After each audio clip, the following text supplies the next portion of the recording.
নমস্কাৰ আন্তৰিক স্বাগতম জনাইছো EduCareGK লৈ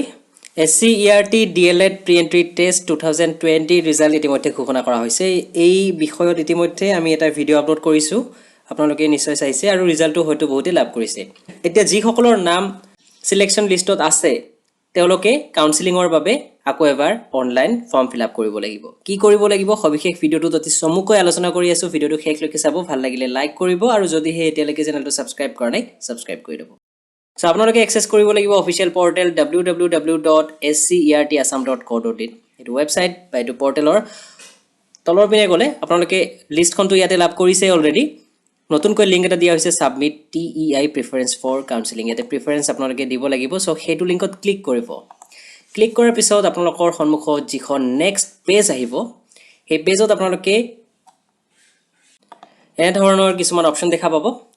task 1 Submit preference of Teachers Educational Institute. It is submit now button to ase. 2 number আপোনালোকে নিজৰ provisional status চেক কৰিব পাৰিব সেকেন্ড লিংকটোত সো আমাৰ কাম হ'ব প্ৰথমতে এতিয়া submit now ক্লিক কৰা আৰু ইয়াতে দুটা বস্তু বিচাৰিছে এক নম্বৰ হৈছে আপোনালোকৰ roll number দ্বিতীয়তে হৈছে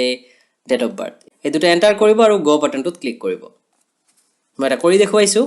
roll number আৰু date of birth দিয়াৰ পিছত ইয়াতে মোৰ সন্মুখত roll numberৰ লগতে ক্যান্ডিডেটৰ নাম জেন্ডাৰ ডিস্ট্ৰিক্ট আৰু কোৰ্স লগতে কাষ্ট শো কৰিছে তলৰ পিনে যাম আৰু ইয়াতে ফাৰ্স্ট প্ৰেফাৰেন্স আৰু সেকেন্ড প্ৰেফাৰেন্স দুটা অপচন পাম তলৰ পিনে যাম আৰু ইয়াতে দুটা অপচন দেখা পাম ফাৰ্স্ট প্ৰেফাৰেন্স আৰু সেকেন্ড প্ৰেফাৰেন্স সো এই দুটাৰ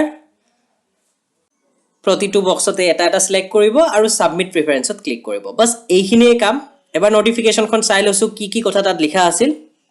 চাওক এখন আছিল কাউন্সেলিংৰ নোটিস আৰু ইয়াতে আমি দেখা পাইছো 20 তাৰিখ অৰ্থাৎ আজিৰে পৰা 24 তাৰিখলৈ 20 21 22 23 24 5 দিন লাভ কৰিব 5 দিনৰ ভিতৰতে আপোনালোকে কাউন্সেলিংৰ বাবে নিজৰ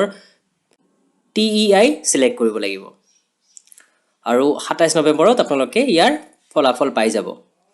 আৰু এডমিশন লব পাৰিব 1 3 আৰু 5 ডিসেম্বৰ 2020 এইখিনি হেহতিয়া ইনফৰমেশন আপোনালোকৰ সৈতে শেয়াৰ কৰিব লগিয়া ভিডিওটো যিমান পাৰে শেয়াৰ কৰক লাইক কৰক কমেন্ট কৰক আৰু যদি হে এতিয়ালৈকে চেনেলটো সাবস্ক্ৰাইব কৰা নাই সাবস্ক্ৰাইব কৰি লওক ভিডিওটো ইমানতে শেষ কৰিছো ধন্যবাদ